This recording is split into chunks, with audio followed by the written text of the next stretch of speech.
Vampire की डरावनी कहानी। एक घना जंगल था जिसे लोग अंधेरे का जंगल कहते थे।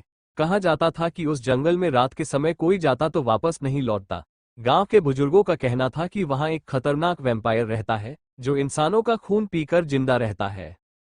गांव का एक युवक अर्जुन इन कहानियों को अंधविश्वास मानता था। उसे लगता था कि ये केवल लोगों को डराने के लिए बनाई गई बातें हैं। एक दिन उसने अपने दोस्तों के सामने अपनी बहादुरी साबित करने के लिए रात में उस जंगल में जाने का फैसला किया।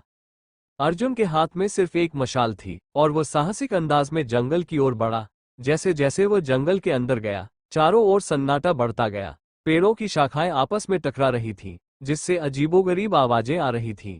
अर्जुन ने खुद को शांत रखने की कोशिश की और आगे बढ़ता रहा। थोड़ी देर बाद उसे ऐसा महसूस हुआ जैसे कोई उसे देख रहा हो। उसने चारों तरफ देखा, लेकिन वहां कोई नहीं था। अचानक उसे एक पुरानी हवेली नजर आई जो जंगल के बीचों बीच खड़ी थी। अर्जुन ने सोचा कि शायद ये पुरानी हवेली उन डरावनी कहानियों की जड़ हो। उसने जिज्ञासा में हवेली के अंदर जाने का फैसला किया। हवेली के अंदर का माहौल डरावना था।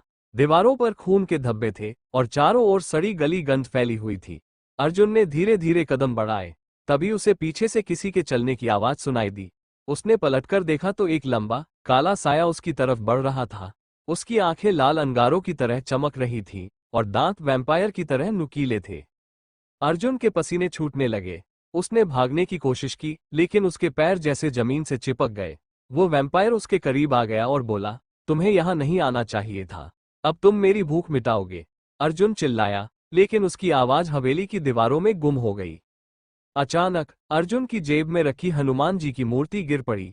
जैसे ही मूर्ति ने जमीन को छुआ, एक तेज रोशनी फैली और वैम्पायर दर्द से चिल्लाने लगा।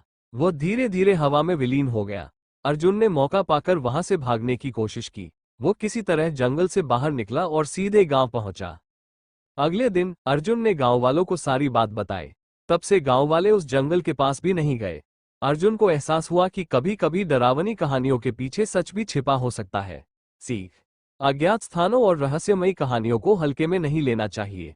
कभी कभी उनमें छिपा सच हमें बड़े खतरे में डाल सकता है।